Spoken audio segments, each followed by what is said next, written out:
Dirty Sports, episode 912. We are live on YouTube in 5, 4, 3.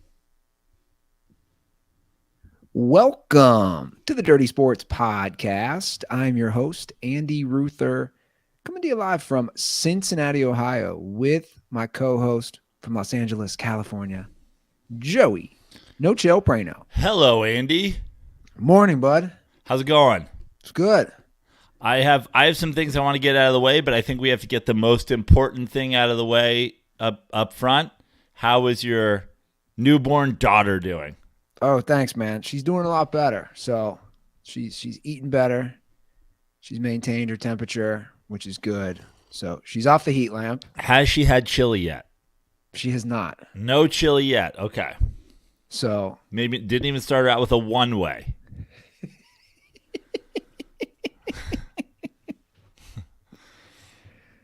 I'm realizing I know nothing about kids. Yeah. You're like you realize that in this moment right now when you're like, when can she have her first chili? No, I realized that this morning. I asked You're like, Brittany. I haven't seen a lot of toddler shirts that say baby's first chili, baby's first five-way. Yeah. No, I asked Brittany this morning. I go, at what point do babies eat? Like, what point do they get off the breast milk? Like, I had no clue. Yeah. You should see me talking to the nurses. Most kids. What was your baby mama's answer? We're gonna refer to her as your baby mama from now on. She's not your girlfriend. She's not your fiance. She's your baby mama. She's definitely not your wife. I got mad at her when she said that one time. Why? That's what she is. I was like, I don't like that term when it comes to me, but I guess that it is appropriate. My guess is like in the like just before a year range or something like that. Maybe not off the breast milk, but like really start. And by the way, I think Michael Jordan fans are on breast milk till they're like 13 or 14.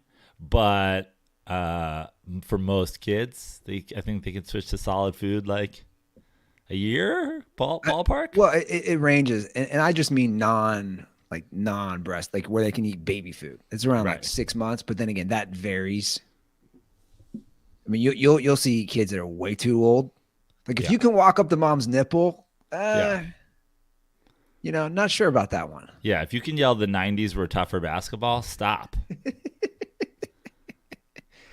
But she's doing a lot better, which is good. So my optimistic goal is to bring her home this week, but they're very cautious, as you can imagine. So yeah, they don't want to tell you something, get your hopes up. Yeah, so a lot of time at the hospital, a lot of lack of sleep. And I want to say, Joe, to get this out of the way as well, the DirtBall fam, as always, is so amazing. I have received so many messages, tweets, DMs on Instagram, on Twitter, of not only congratulations, but so many dirtballs who said, hey, I had a kid in the NICU, or I was born, or my brother or sister.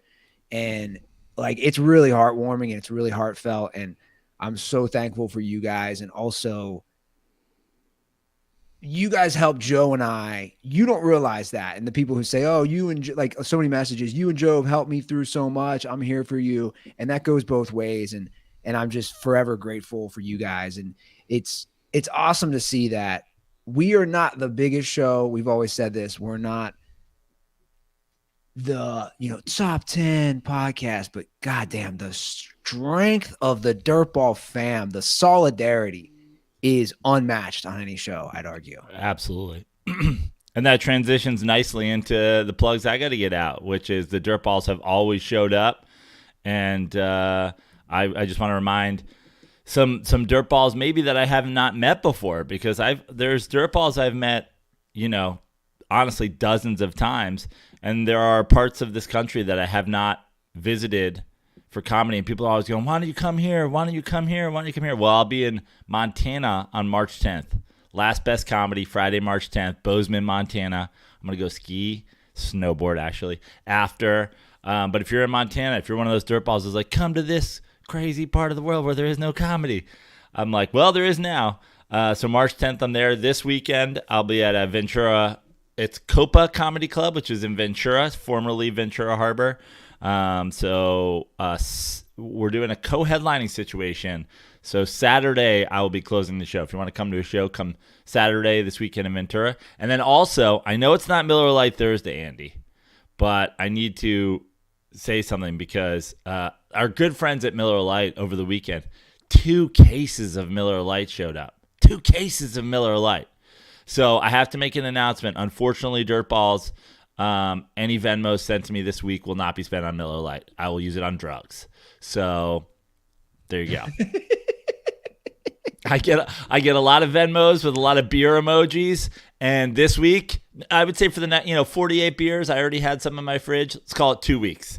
The next 2 weeks, Venmos will be exclusively used on illicit substances. Thank you for your time, and I hope to see you guys on the road. It's funny. Our Venmos are in such different paths right now. I got a Venmo this morning from a DirtBall. Shout out to Alex for the Venmo. It just said, congrats/diaper fund. Yeah. So like you're getting Venmos for booze and drugs. I'm getting Venmos for diapers. That's right. And I hope that there is some crossover. I hope to spend so much of your Venmos on painkillers that I have to eat baby food. Let's go. I wish I could buy painkillers. That was a joke. I can't. I wish I could though, but I can't. But I wish I could. I would painkillers. That's a no for me. I don't go near that stuff. It's how you turn into a Brett Favre type, man. You get addicted. That stuff is strong. Yeah. Well, I'm feeling good. Like I said, positive news, and I'm catching up. Just so everybody knows, I'm sure you're aware. Like lots of lack of sleep, lots of time at the hospital. So I'm catching up on the sports stuff. And a big weekend for you. You were really out of the loop for a while, and then straight out of basically being off the sports game, you go and win the dunk contest. Congratulations to Andy Ruther winning the dunk contest on Saturday night. We did not see that. We did not expect after you played a very close one-on-one matchup with Nick D'Alessandro that you had the capability of winning the dunk contest, but you pulled it off. So well done. Dude, those dunks by Mac McClung. Has anybody told you that you look like Mac McClung? Not until now. I'll take it. I mean, I can barely probably touch the net. This is where my leaping and athletic ability is at. And this guy is doing things that I don't know if I've seen before, but I want to ask before we go into the Mac McClung and we'll watch the highlights and discuss it. Are we giving him too much credit because he's white? I think it's a fair discussion to be had. No, I don't think we are.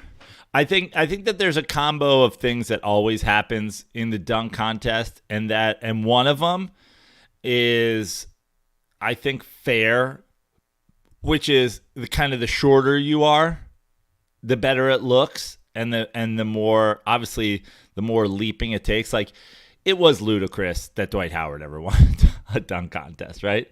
Just a 7-footer.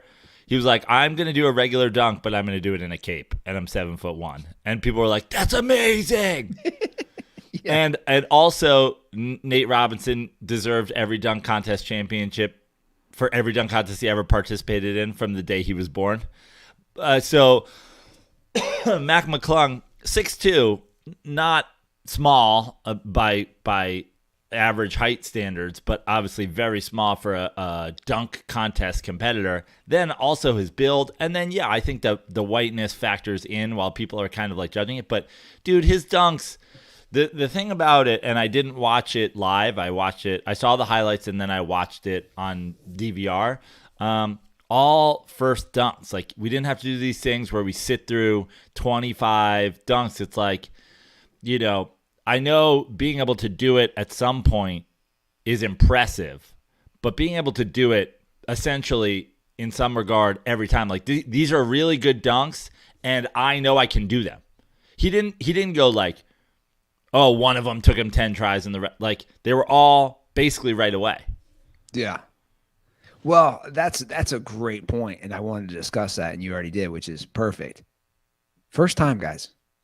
One of my big gripes with the dunk contest in recent years is the amount of tries they get. It's like, dude, you got to nail this the first time. I know it's not easy, obviously. Or the second, you know, like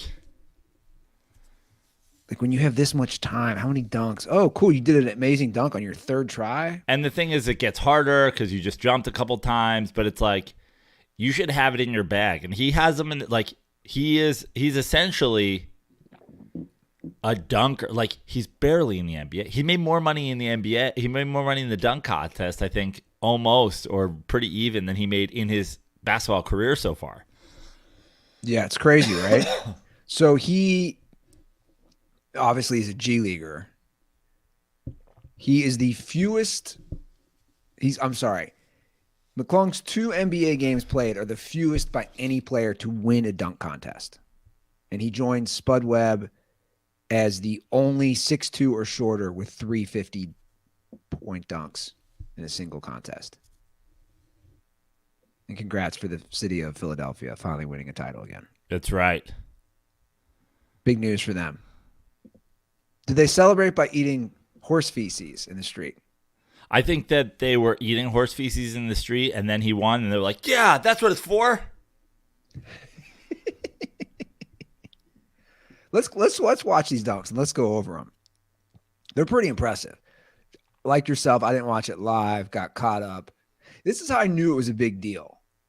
One of my brothers, who isn't exactly the biggest NBA guy, you know, and he's a sports guy, but not like the biggest sports guy.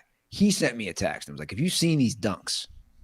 And then he also said, even better than the dunks are the reactions by fellow NBA players, which we're going to watch as well. Yeah, that's always the best part of the dunk contest. Yeah. So why don't I just play these, Prano, and do the like dunk by dunk? Sure. And we can kind of just discuss them because they're obviously, okay, so here's his first one. We've seen everybody jump over somebody. Now we got over 2 people. Now, obviously, they're bent down and one guy's short or whatever. But, I mean, it's 2 people. It's 2 people. But the crazy part about this dunk is that he touches the backboard with the ball. Yeah. Which I've never seen before. And is this a reverse? Like, what's the description of this dunk? Yeah, I mean, he goes up. I would say it is a reverse. I mean, he puts it in reversed or sideways at least. But, yeah, some of these dunks, they happen so fast that, like, when you watch that live, I didn't even realize he had touched it till after. Me either. But it's definitely, I would say it's definitely at the very, I would say it's a reverse. I mean, I think anytime you're going over your head with it, it's a reverse. Have you seen a dunk like that? Not. I mean, I've seen a lot of dunks like that, but not all those things together. Grabbing the ball, jumping over 2 people, dunk, and then hitting the backboard. We've seen the hitting the backboard. We've seen the jumping over people. I mean, it's pretty bananas. That's what I'm saying. The thing to me about all these dunks, and if you haven't watched it, I highly recommend you just watch the highlights like we're doing right now, is that they're all different in their own way. He executed them all on the first try, and he just makes them look amazing. Yeah. Does that make any sense? Like, sometimes dunks are awesome, and maybe I don't appreciate it, and I think maybe you're right because of his height and that he's only 6'2", but they just look so graceful. But, you know, if you look at his dunks also, the thing about McClung, you can tell he can't palm the ball. That's a good point. He basically, I think, every dunk's 2 hands. Yeah. Because he can't palm the ball, which, by the way, makes it so much harder. So much harder. You have to jump that much more to get both hands up there. Like every kid's first dunk is a one-hand dunk.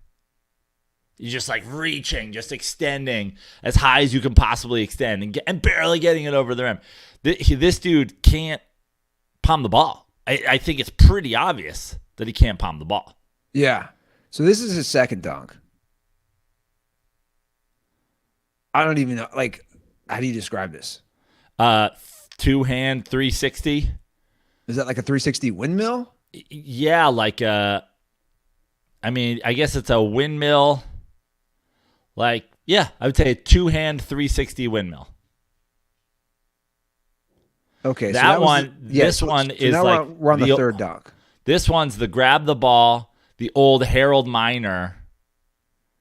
Shout out to Harold Miner, who was there. the down to his legs. So that was the one before it. That's the two-handed 360, and then he grabs the ball and goes double Harold Miner, like double clutch clutches down to the bottom. Yeah, maybe that's even. I guess that would be a triple clutch. And at this point, his competitor, what's this dude's name? I don't know. Knows he lost. Yeah, he's like, I lost. That kid just came in and kicked my ass. I mean, the double clutch is pretty amazing. Again, like you said, what's important about these is you got to watch them in slow-mo. Look at this. Double clutches, reverse, two-handed dunk. The reactions show it all. Yeah. And then his final dunk, where he puts on his high school jersey. Probably Gate City. Yeah. I don't know if I would say probably the best dunk, but because his first one was pretty badass too. I also like he's dribbling into them. I mean, I don't even know what this is. This is like I don't want to say it's a 720 because I think that's a little aggressive, but it's near a 720. It's near. I mean, he's twisting obviously before he goes up and he finishes, but like it's at least a 540 reverse, two-hand reverse. It's pretty bananas. I mean, it's amazing. And it's got a little bit of windmill to it. Yeah. It's almost got like that put it to sleep thing. Well, it's almost like with his dunks that he's just floating and somehow he's like almost defying gravity and just staying in air. And I think that's what made him so impressive, that he made it look so flawless and effortless. It's kind of cool, and we hear it every 3 years. This guy saved the dunk contest. But I mean, what's cool about it is, and I was just talking to somebody about this weekend. Somebody sent me a clip. Steph Curry, greatest shooter of all time, and I've said this on this show before. Steph Curry is the greatest shooter of all time that can get his shot off in an NBA game. There's probably a 14-year-old in China that doesn't miss from anywhere, but he'll grow to be 5'5", and he'll never be able to get his shot off in the NBA. Obviously a college, like a Jimmer Fredette type. I think we just talked about this recently, or maybe I was just having this conversation again this weekend. But it's almost like Matt McClung. Thank God he's good enough to earn a two-way contract, because it's almost like he's the best dunker who could never dunk in an NBA game. But because the Sixers were like, we'll let him play 2 games, and then we'll bring a guy who's literally a TikTok dunker to the dunk contest. It makes it pretty sick. Like Brent Barry, when Brent Barry did that in high school, when Brent Barry was the white guy who won the dunk contest in high school, I was like, I woke up. I remember I got super drunk the night before and woke up. I was like, you're lying to me. Didn't happen. And then watched it. I was like, holy shit. But Brent Barry had a great, I don't want to say a great, but a really good NBA career. Mac McClung's probably not going to be in the NBA a really, really long time. Do you think he should have been allowed to compete? Yeah, fuck yeah. Why not? The dunk contest needs this shit. Yeah. All-Star Weekend needs this shit. I don't think that you should be like signing the dunking kid off of YouTube just to like put him on is one thing, but like he's in the G League. He had a two-way contract. Like, that's fine with me. The dunk contest needs this. Look, we're talking about it. Of course. Yeah. No, and obviously his dunks were great, but I know some people had issues. I think Kevin Durant even said something. But if they know the history, and most of them don't, Craig Hodges won the three-point contest. Former Bull Craig Hodges won it, and then he went to defend it, and he wasn't on a roster, which that was awkward. Wasn't he just wearing like an NBA jacket or something? Yeah.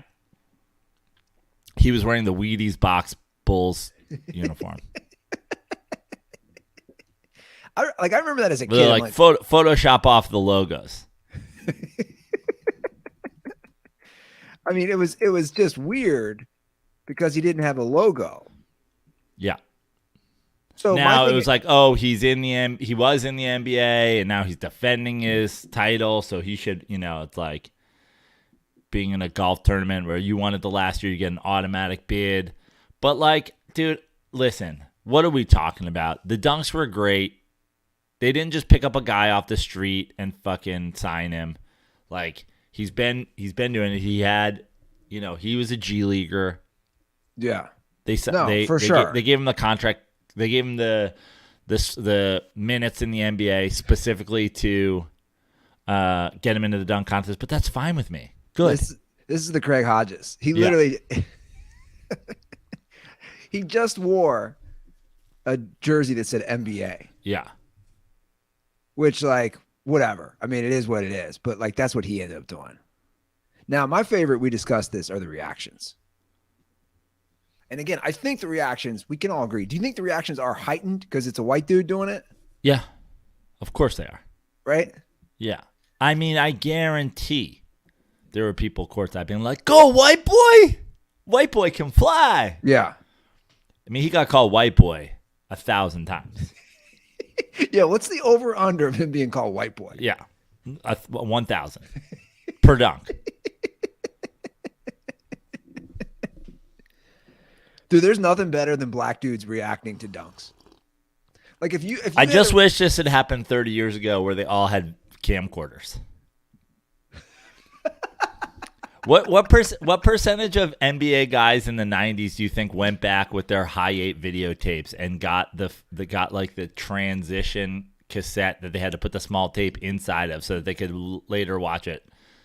Do you think anybody's out there with their high 8 tapes being like, I should convert these to digital so I can watch the 1993 dunk contest again? I forgot about that. When the dudes would be out there with their camcorders. With beta cams. It's on their shoulder.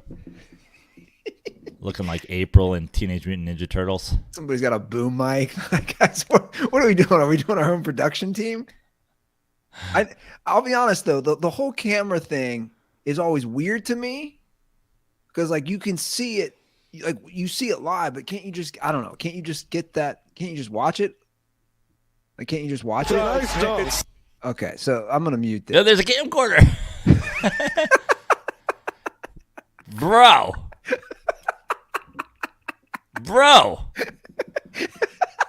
Why is this dude got an old school handy cam? I can't, man. I can't right now. This is too much. That's incredible. That is not even a new looking camera. It was like a hand-me-down. Nick D'Alessandro walking by being like, "Yo, bro, some fucking antique shit." Nick was there. Shout out to Nick. I was texting to Nick. I know. Nick walking by with his whole rig, the Steadicam, whatever. He sees this guy, the camera from 1986. Sick vintage piece. Let's go get some Dons later. You're going to wake up at 3 in the morning, watch that footage back while you eat a cheese stick. Why does this guy have a camera from 1992? What is happening here? Who is that? Do you know who that is? I have no idea. So these are NBA players reacting. Is it Siakam? I can't tell. It kind of looks like Siakam. All right. So Giannis. First of all, can we talk about Giannis? Like, Giannis's phone looks so small in his hands. Yeah. Look at Giannis's phone in his hands. That's Siakam for sure. So Gabrielle Union's reacting. She's about to throw up, it looks like. Siakam's got the newest camera they have in Africa.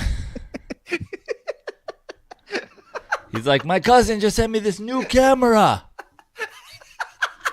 Yes, good morning, my neighbors.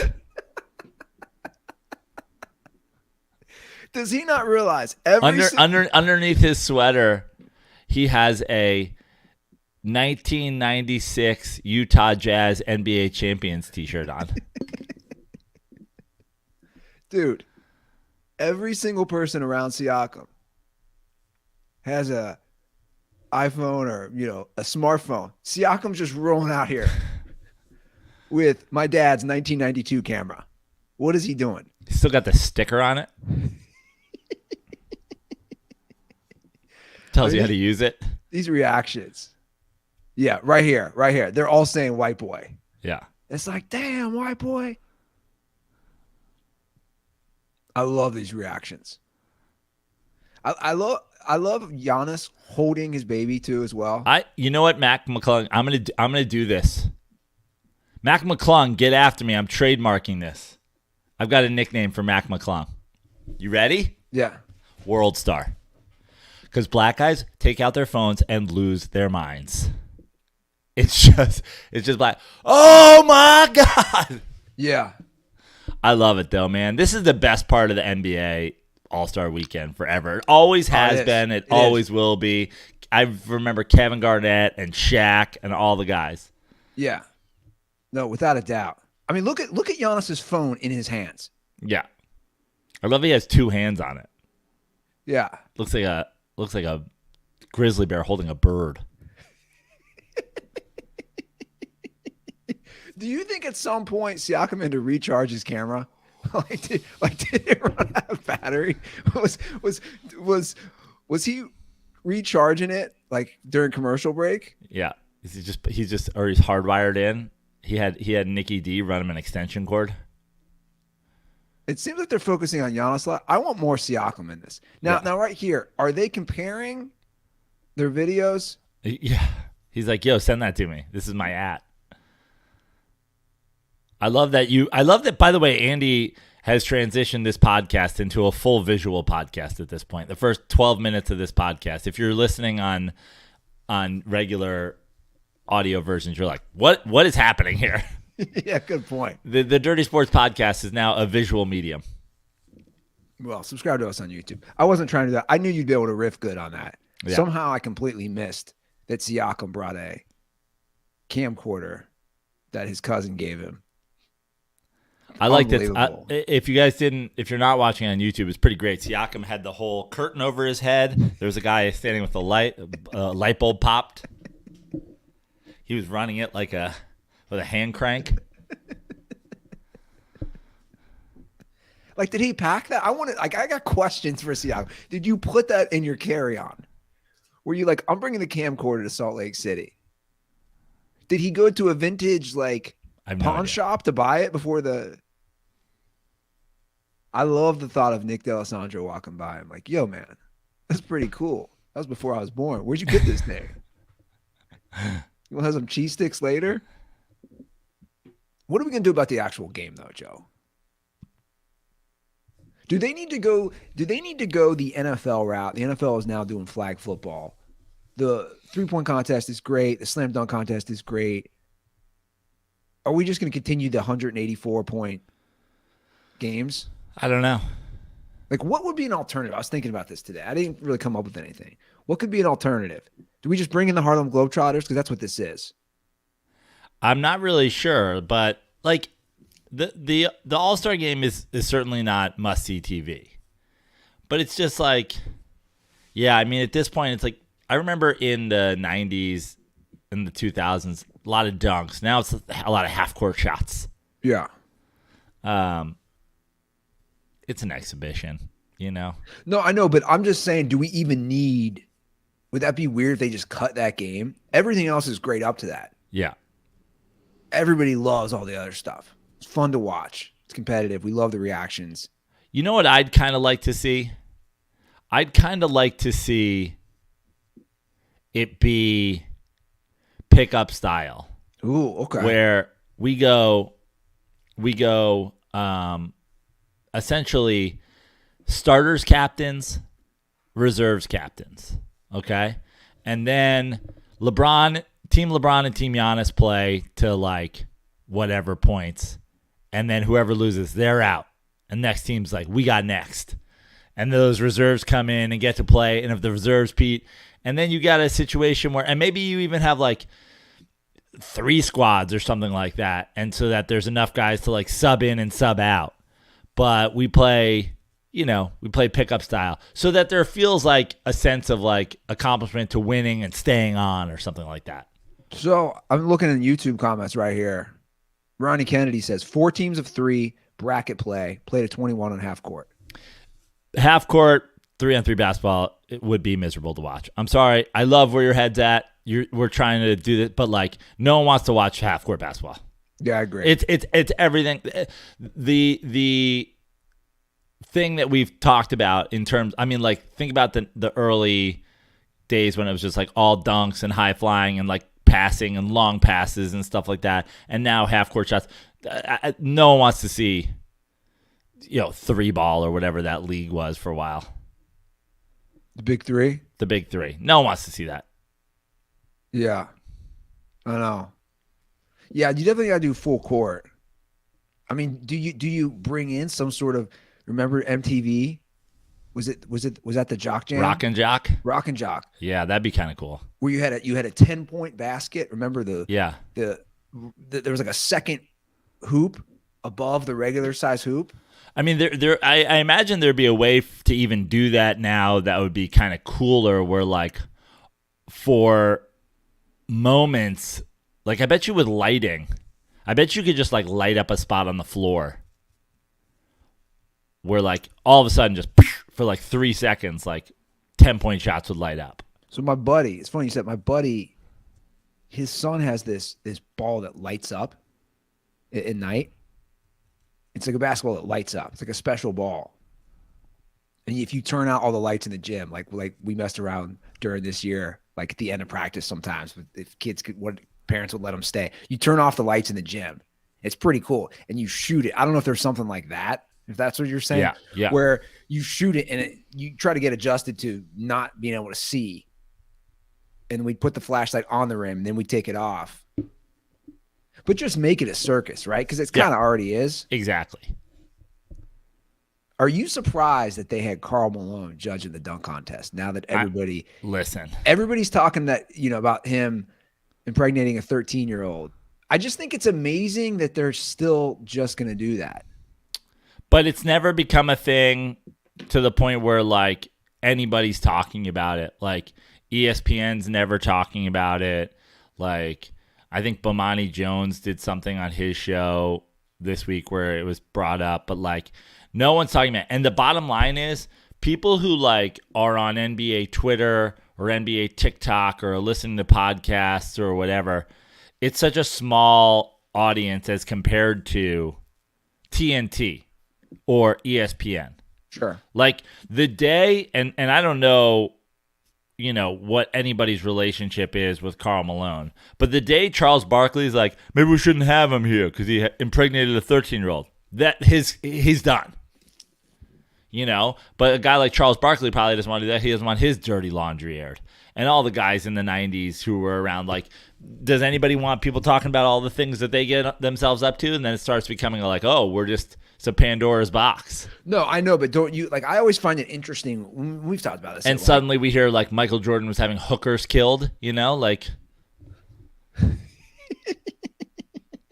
He was like, he didn't want them talking, so he had enough money. He would just have sex with them, and then he'd have a guy go in, and he'd have that security guy go in and clean him up after. What if it was that actual guy? That's what I'm saying. That's why he did this. It was him showing his hands were clean. I just find it fascinating that like you live in an age where everybody's so hip to. Until Hannibal Buress says it on stage, no one's going to care. It's crazy to me, man. But that's the same thing, right? Like, it was all out there about Bill Cosby, and no one did anything. And then finally, like, Hannibal Buress said it on a stage, and it got caught on a cell phone camera, and now the dude spent time in jail? Yeah, I know. It's nuts, man. It's absolutely crazy. It was interesting seeing Harold Miner again, too. Yeah. Has there ever been a worse nickname than Baby Jordan? As far as how it panned out, like the pressure. Yeah. You only played like 4 seasons in the NBA. Yeah. That was it. 4 seasons. And the younger dirtballs probably don't remember. He was hyped as Baby Jordan. And that was literally just from the dunk contest because he was never like an elite player. He wasn't an elite player. He was obviously an elite player in college, but not to the point where everybody was like, this is the next guy. It's not like he was like the first overall pick. Yeah. No, you're right. I know. Well, I think they got to do something with the final game. Everything else works well up until that. But you just got to do something where it's not just a regular game because nobody really cares, like you said. And I'm sure their views aren't nearly as high as the 3-point in the dunk contest. You know what I started watching? Speaking of entertaining, the documentary on Netflix, the golf one. Yeah, you started watching that? Yeah, have you watched it? I haven't. No. Yeah, it's called Full Swing. Actually been watching with my girlfriend. Like she's just mowing through it. I'm behind her. I think you'd like it. I look forward to watching it. Yeah, and they highlight, the stars to the non-stars to what's going on with the Live Tour. I don't know. It's really interesting. These guys are such dorks. Oh yeah. I mean, I no said surprise. that we were watching. Pizza Star was in town, and we were watching the Genesis yesterday, which is Okay. the tournament they play here in the Palisades. And they showed like the leaderboard or whatever, like pictures of them. It might have been the leaderboard for the tour, or it was the leaderboard for that. And it was like 12 people. I was like, look at just the dork factor. And he's like, they're still golfers. And I was like, I know. And also, I hate to say it because I know there's a lot of random PGA stands out there like that, have just been brainwashed by capitalism into thinking, one thing is better than the other. But like the coolest guys have left. It's funny you said. I was thinking about that because obviously you and I have discussed. Max Homa's fun, and he's on Twitter, and he almost won yesterday, and he's won a few tournaments lately, and he won this tournament last year, and he's kind of fun.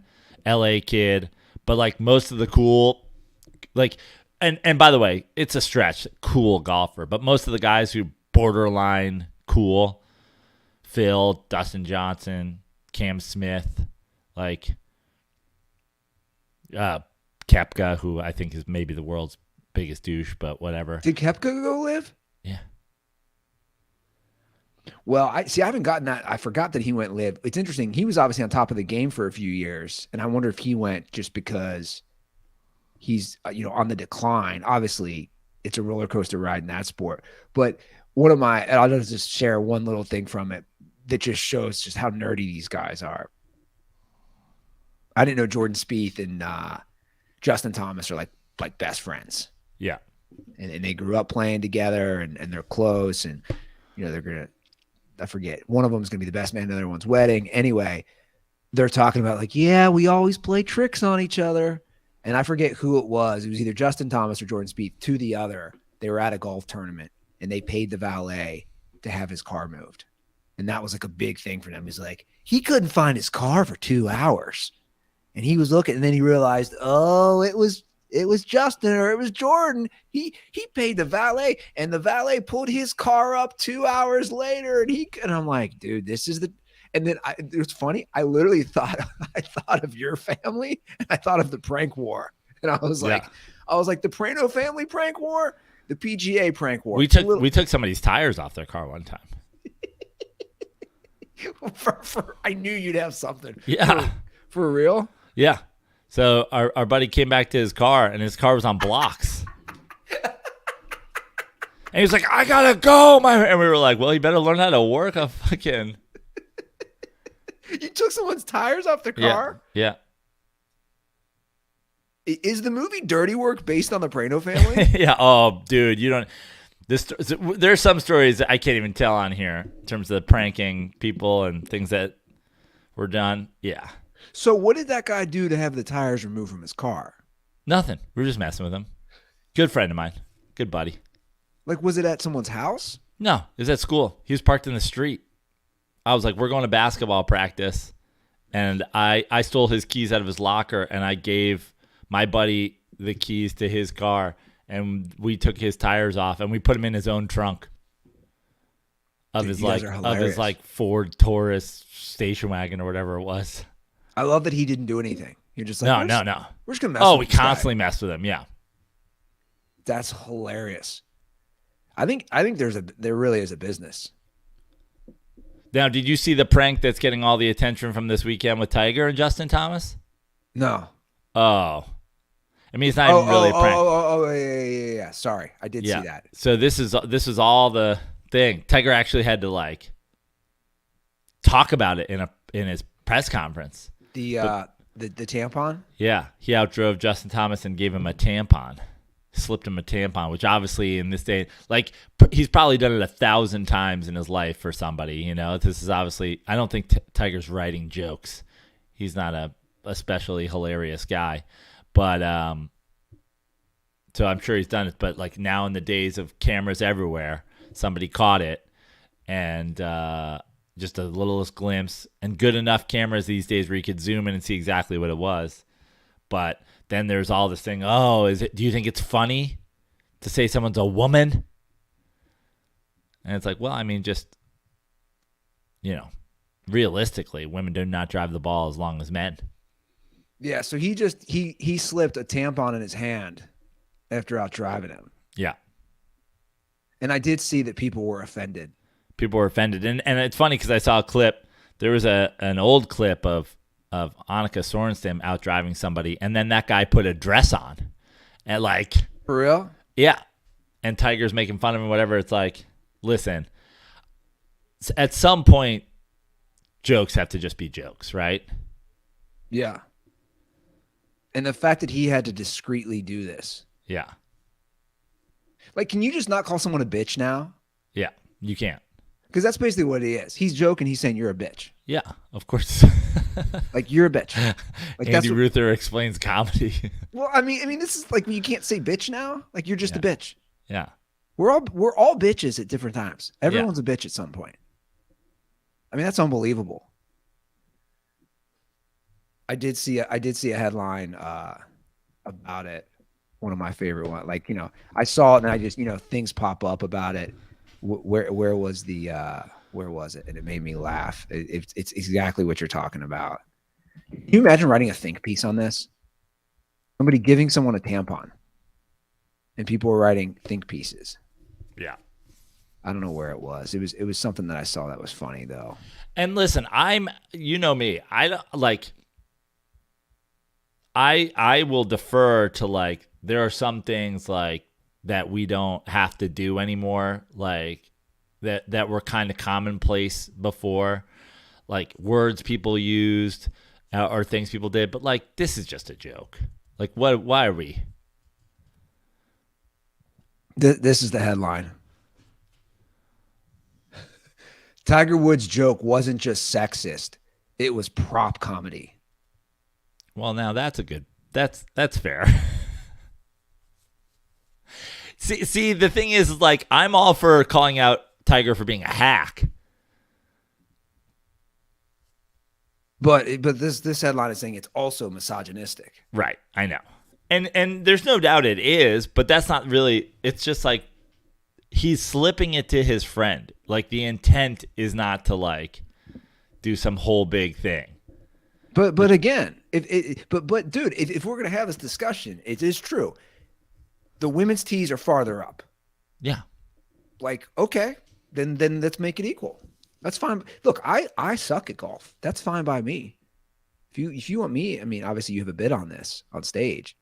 It's like, let me hit the ball farther up because I suck. And you can. And it's technically not women's tees, but the PGA, the LPGA doesn't play from the tips. That's just the facts of the matter. Yeah. You should watch this documentary. I think you'll like it. I will. I absolutely will. They're all in Jupiter. Florida. Yeah. All these guys. It's interesting seeing their personalities, and also just like one third place finish at a decent tournament. You get like 400 grand. You know what I'm saying? Like, and I know that's not easy, for the record. I'm just saying, like, you have one great weekend and you're like, okay, I won 400 grand this weekend. Yeah. I'm pretty good for the year. If Can I get suck. the big check?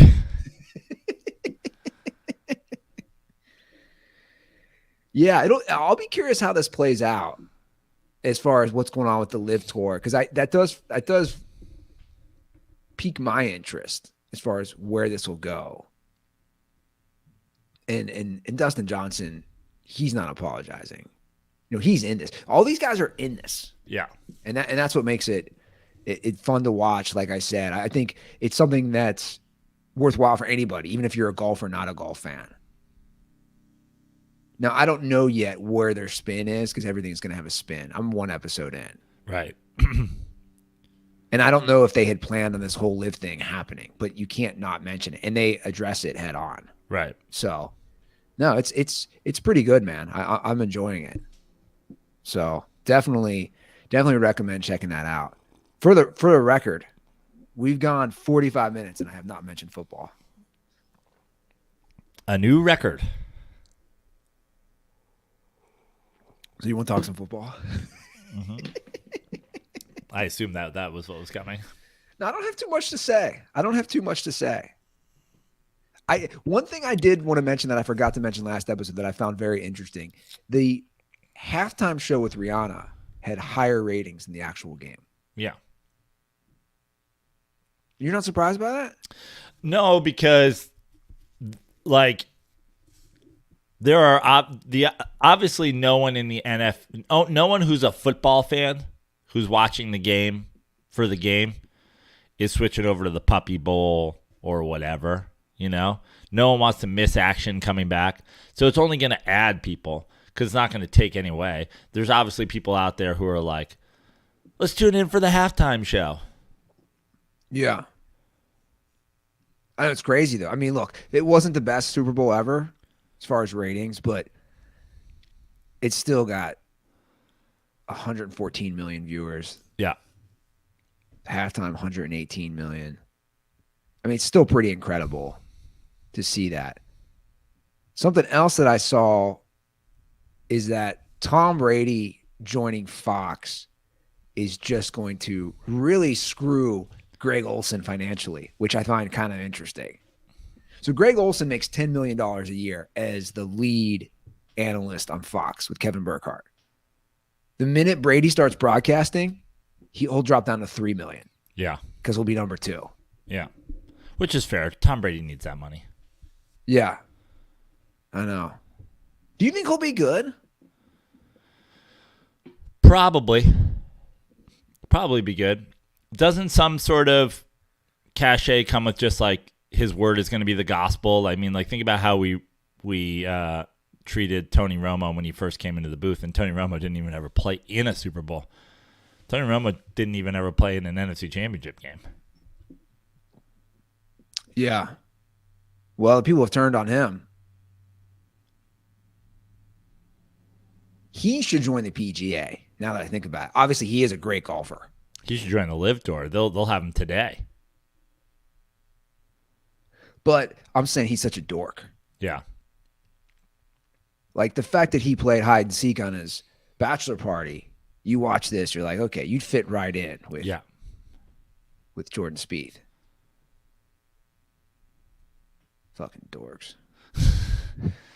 I mean, listen, and I was saying this yesterday, and even Pete said, he's like, they're still golfers. Yeah. Like, it kind of comes with, you had to grow, like, you probably grew up spending time at a country club if you're good enough to, like, obviously that's not true for every single golfer, but a lot of them. For the record, I say that wearing a collared shirt. Yeah. A lot of people in the YouTube comments say I'm already dressing like a dad. Yeah. Look, did you get dad sneaks? I know I got a couple of new pair of shoes recently. So I have this rule. You're going to make fun of me. I'm pretty fiscally responsible. Let's use that term. Yeah. You've known this about me when it comes to that stuff. So we went to the store, I don't know, 3 weeks ago, and I had a rule that I was not going to spend more than $50 on a pair of shoes. What size shoe do you wear, by the way? Because it must be great. You know me. I'm a sneaker guy. I love sneakers. But, like, more and more these days, finding a 13 is like finding the Holy Grail. I bet. You're wearing some reasonable size shoe, right? Yeah, like 9.5 to 10. Does it vary from product to product? It does. Wow. So, like, I bought 2 new pairs of shoes. I bought a pair of Nike and a pair of Puma. For the record, under $100 total. Thank you. Was it Shoe Crown? Is that a place? I don't know. Is it? Some cheap place. I was stoked. I was like, man, 2 pairs of shoes under $100. But yeah, one was 9.5 and one was 10. That's hilarious. I am 100% in the dad mode with the shoes. I have been forever though. But yeah, we went there and I was like, there was a great pair of Air Max, and I was like, I don't know, man, $70. I'm not doing it. Like I said, I'm not spending above $50, and I'm not doing it. and I didn't. Like my clothes game is so pathetic at this point. Would you say you got Nikes and Pumas? Yeah. I want to know which one. Like, I'm the most strict 13 that's ever been. I wear a 13 and everything. Converse sometimes feel a little big, but like I'm a strict 13. What runs bigger, Pumas or Nikes? I forget which one was bigger. But then I feel like Adidas runs even differently on me. Really? Yeah. I feel like Nike and Adidas, I'm the crispest 13 ever. I feel like Pumas maybe run a little bit bigger. Because then, but see, I'm so stupid. I don't know how to judge my feet and my toes. Because I had a cheap pair of Costco Adidas ones that I got for $30 last year. Yeah. And they were a 9. And I didn't realize after wearing those for a full year until I was in this other shoe store the other day. I was like, these are really tight on me. I always thought, why did I get a 9? I was like, oh, they're fine. But then I realized that, no, they're not fine. You've been wearing shoes way too small on your feet for a year. Fucking idiot. You want to get to some calls? Sure. We have some calls. 310-359-8365. That is our hotline. Some dad-related calls, as you can imagine. We have some calls for me. We even had a poem that somebody wrote and read. Joey from Minnesota. Love it.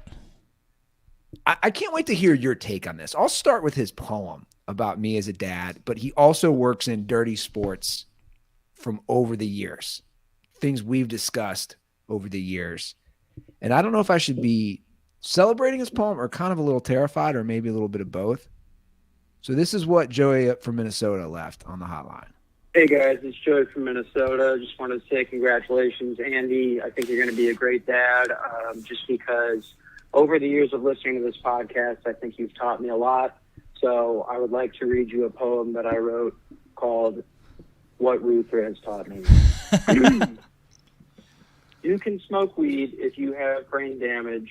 I'd rather get AIDS than a Subway sandwich. You can bang at once 2 girl Muslims. Just make sure later you always hug them. A truly good man can still go to heaven despite his actions on 9/11. Oh, wow. When it comes to crackheads, have no fear. I'll fuck you up, bitch. I live here. A halftime jerk, it's okay. Sundays are for work, but also for play. No gloves at games unless you're mentally sick. Do not be a cheddar dick. I love my dad because he's the bomb, but I wish Ruther had come in my mom because he's going to be a great dad. Wow. Congratulations, Andy. I love you. Bye. I don't applaud a lot of calls, but man, maybe I should be snapping it. It's pretty good. Yeah. Also a little terrifying. Yeah. I mean, if you hand wrote that, I feel like you should send it to Andy Ruther so he can frame it and put it on the wall of his nursery. Now, for the record, it was 2 Israeli girls. They were Jewish. So, not to nitpick, but, play that for Brittany today. And she's like, what? I had to. She knows. I tell her everything, but I was like, yeah, he's wrong. It was 2 Jewish girls. I forgot that I used to talk about the importance of jerking off on NFL Sunday. Mid-game. Joey's like an old-time listener. That's the thing about the DMs that I've realized. People who have been with us. Like, Joe, we wouldn't even mention it. We just crossed 9 years in January. 9 years. Wow. Our first episode was AFC, NFC Championship game 2014. We just crossed 9 years. Think about it this way. If we go as long from today as we've gone from the start, your daughter will be old enough to date Karl Malone. That's wild. That is wild. That's a good one there. I thought you were going to say I thought you were going to go a different route, but also dirty sports related. If you were going to say if we went as long as we went from today, from when we started until now, again, we will have had LeBron's career. Wow. Is he in year 18? He's in year 19, 20? I believe. Okay. Year 20? 19? 20. I don't know. which is also like crazy to think about. So like here's a prime example. Like this next caller has been listening to us since he's 12. Wow. Like this is wild to me. He's gonna be like, yeah, sure. I knew it. Whenever the callers are like, I've been listening to you since. Here, I'm not saying. I hate to go full like Joe Rogan, Ben Shapiro. I'm not saying listening to the dirty sports makes you an alpha, but with the exception of M. Burgess Jr., if you've been listening to this since you were a kid, you now have the deepest voice on planet Earth. Maybe M. Burgess Jr. should have kept listening so that he wasn't out there sounding like Ben Shapiro still in his early 20s. Dude, Andy, congratulations. This man's a father. Been listening to his show since I was like 12 years old in 2013. And the day has come. I don't even care if he plays or not. I just want to let you know, dude. That's dope, man. It's your boy Nick. Congratulations. Hey, instead of talking about the lame-ass NBA, we can now talk about Ruther's fatherhood. Let's go. Shout out to, Isla Tucho Ruther. Congrats, man. Much love. Peace out. Thanks, brother. The Isla Tucho. Too chill. Hospital bracelets. It's got a good ring to it. Yeah. So he left a call, and I didn't play it. He left a call. He's from New Jersey. He left a call last week just lambasting the NBA. Oh, it's so boring. It's the worst. And just like profanity laced. He almost called it gay there. Did you catch that? No. He almost said gay NBA, I think. He started to say it, but he said lame. He's like, just talk NFL. I think he was the one who's like, just make this an NFL show, which would never happen for the record. But he's very anti-NBA. I don't know why, man. I listen. You got listen. I truly don't know why, but some people just don't like the NBA. Yeah. I did a TikTok about it a while ago. I mean, I have my theories, but Nick sounds like a good guy, so I'm not going to throw him under the bus. But I also think big sports people just, and I think it depends on where you live, right? Like, I live in a college basketball town, and I'll hear it too. People will say like diehard college fans. And listen, I get that people want to be a part of something. I understand that about college football. I understand that about college basketball. And I don't mind. I wish for once those people would say, I know the NFL is better, or I know the NBA is better. But man, where I'm from, it's all about college football. It's like, you know, it drives the community. There's a party. The tailgate's the best thing ever. We all get together, blah, blah, blah, blah, blah. Like, all that. But don't be like, college football's better. Because that's where it's like, listen, you know, it's the equivalent. It's like, I'm a Mets fan, and I hate the Yankees. But I didn't spend the 90s where Yankees were winning 5 championships being like, the Mets are better. Yeah. Like, they're not better. You might prefer them, but they're not better. Yeah, no, I agree. That's the thing. It's like college basketball's better. Well, it's just not like that. Exactly. Like if you go to an NBA game and you go to a college game, obviously they're played differently, but the skill level. But it's one of those. It's the thing about college basketball or college football versus like it's sort of the conundrum, like the Jordan LeBron argument. Like you've almost built into your argument. It's like if you talk about rings, you've built in the retort. I guess Bill Russell's your GOAT, right? If rings are all that matter, it's like if you prefer college basketball to the NBA. You must prefer high school basketball to college basketball, right? You like things slower, less quality, less athletic, more. They try harder. They care about defense. Well, the defense is the big one. Now, a lot of people say What about these people who say, I love the NBA playoffs? I'm just like, and the regular season. Well, listen, Because I know, I'm saying, I know there's people out there who are like, I don't think they put forth the effort. I'm not talking about the people who are just saying they play no defense. I know people in my life who are like, Nick Castellanos last year said in a post-game interview, they were like, your defense has been awesome this series. He's like, yeah, man, baseball season's really long, and I'm kind of bored. It's 162 games. You know how impossible it is to focus every pitch for 162 games? The idea that you're going to give the same amount of effort in the NFL in a regular season game versus the playoffs. Like, let's take an NFL example. My goat, not the goat, but my goat. You think Eli Manning makes that helmet catch play in a regular season game? No, we know he grabs his blankie and he lays down because it's about surviving. It's about making it to the playoffs healthy. It's about all the things. But on that play where the game's on the line and there's no tomorrow, he's like, listen, this guy's got my shoulder pad and I might be about to die. But if I get away, I can maybe make the play of the fucking history. You know? That's just life and sports. You don't go as hard in your first heat of a swim meet as you do in the finals. Yeah. You know, it's just the way it goes. Yeah, no, I agree. It's a long season. People don't realize that. Like these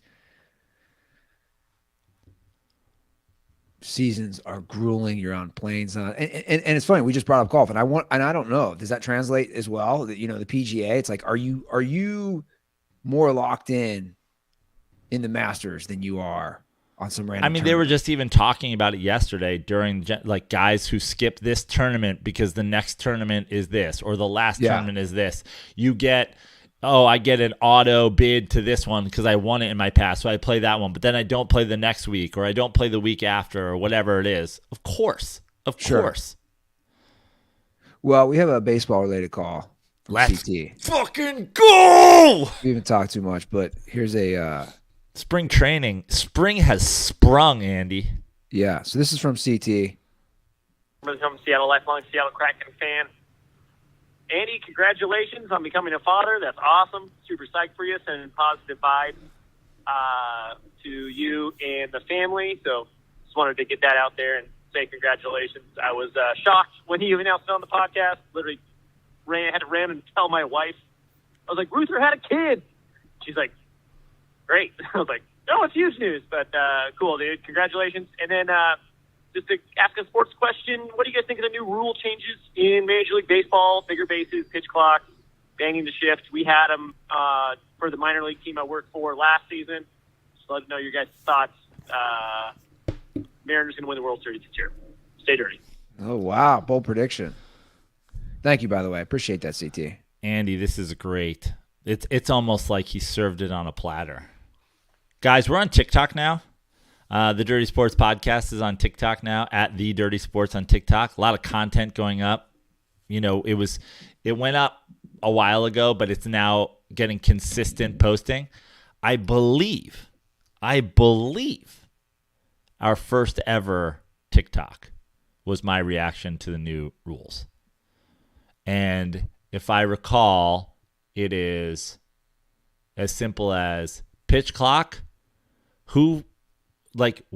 Baseball is so fucking stupid because they're constantly baseball and the people in charge of baseball are so dumb. They're so focused on the people who say baseball's too long and stop worrying about new viewers. Focus on making the people who love your sport stick around. Yeah. Like we've talked about a million times on the show. How about making a dad bringing his son to the game cheaper? No one gives a fuck about the speed of the game. No one. The people who say baseball's too slow aren't going to watch no matter how fast it is. They're not going to. They're not going to. I was talking to my manager about this recently. She goes, not enough happens in baseball games. I go, do you know in the course of a football game, there's 5 minutes of actual play action?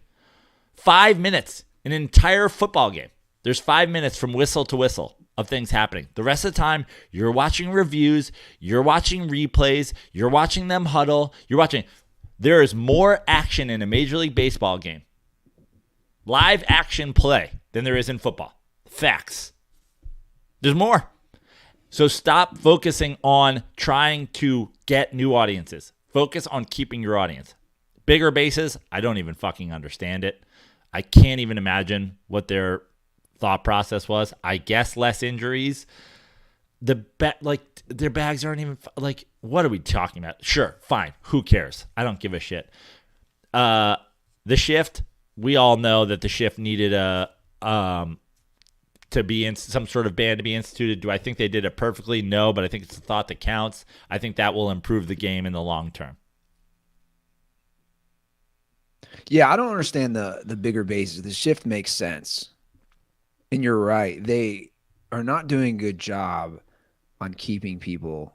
I'd argue like myself who are going to go to games, but I'm not going to go to games when I live in a city and they're not trying to win. Like, give me something to want to come to the game. If I had to make new rules for baseball, there'd be a salary cap and a salary floor. Correct. Way before there'd be fucking bigger bases and a pitch clock.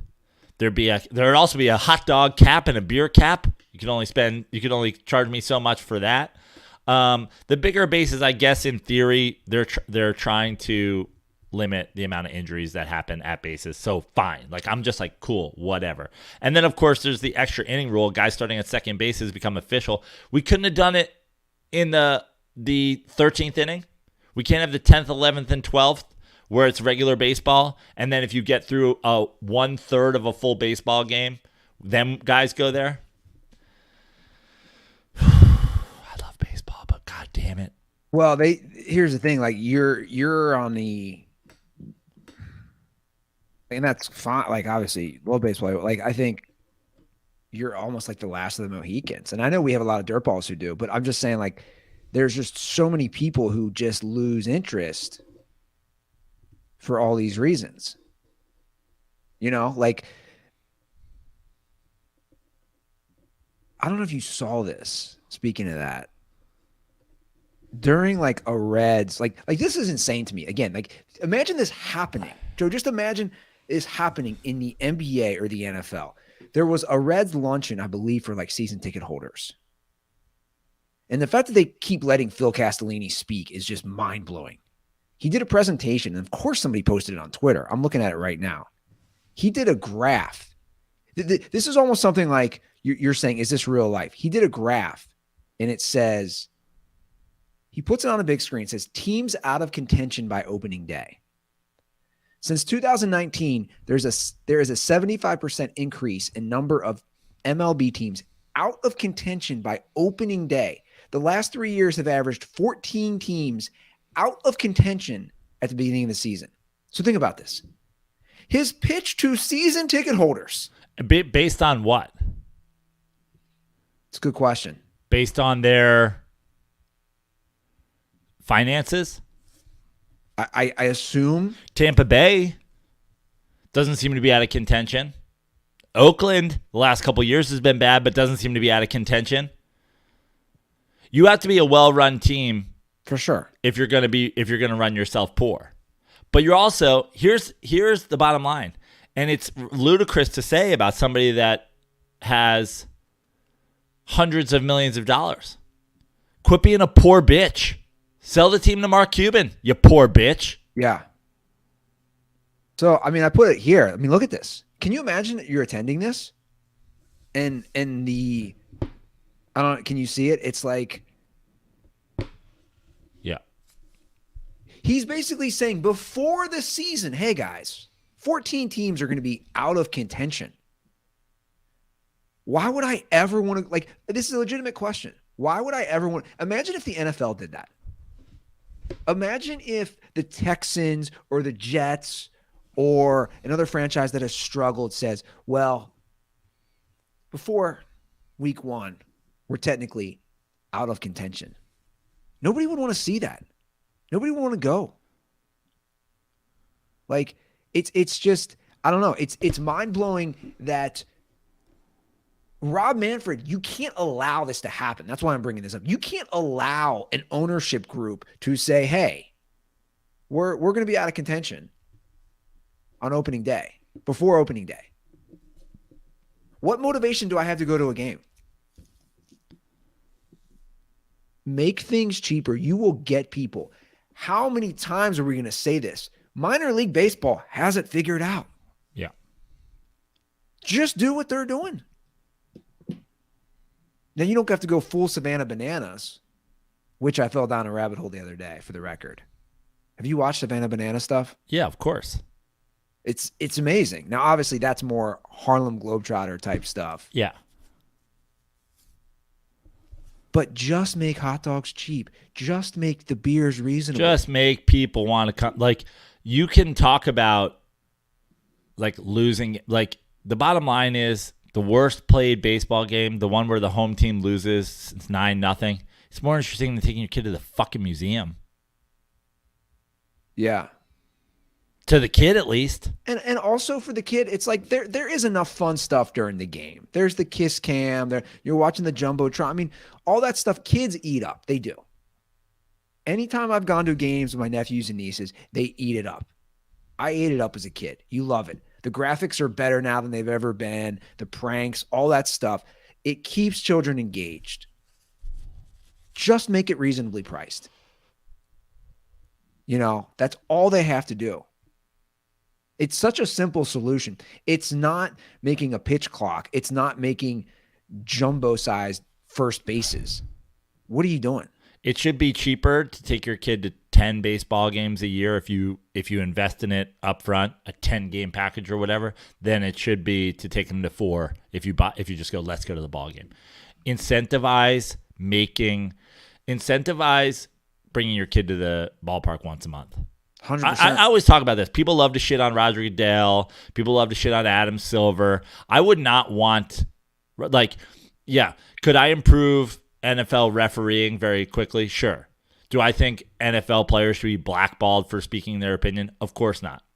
There's some glaring holes in Roger Goodell's regime, but all in all, I wouldn't want to have to deal with $100 billion fucking owners or whatever, or multi-billion dollar owners screaming at me and forcing me to do their bidding and being their mouthpiece and being their whipping boy for the fans. I wouldn't want it. I'll fix baseball in 3 weeks. You ever see the movie Dave, where fucking Kevin Kline becomes president? Make me baseball commissioner. I'll fucking balance the budget and make it a successful league. Give me 6 weeks. You could hire me now. I'll fix it before opening day. Okay. Lightning round. You're fixing baseball in 6 weeks. Go. Well, first of all, and it's a good, we've got a good start, is the shift, I think, was problematic. Okay. Now, I think, again, like we were just talking about, we need a salary cap and a salary floor. Everybody should be playing within some sort. It doesn't have to be extreme, but reasonable. You're not going to come into the year with some owner crying, we can't afford it. And by the way, if you ever make the complaint that you can't afford it, you're on notice. We're selling the team for you. We're selling the team for you. No more of this boys club. We only let in the people we like. Everybody's got to be some Bud Selig butt buddy. No.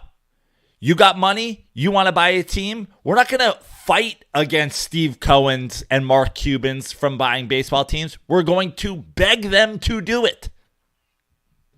We want your money. You want to spend money to fix the Cincinnati Reds? If you come with a commitment to spending money and fixing the Reds, not only am I asking them to sell you the team, I'm forcing them to sell you the team. I'm Frank McCourting you. Get the fuck out. You're no more crying poor in baseball. Salary cap, salary floor. Okay? We are also going to have a budgetary commission where we're going to look at what the cost of living is in Cincinnati versus the cost of living in San Francisco versus the cost of living in New York. We are going to incentivize bringing people to games over and over and over.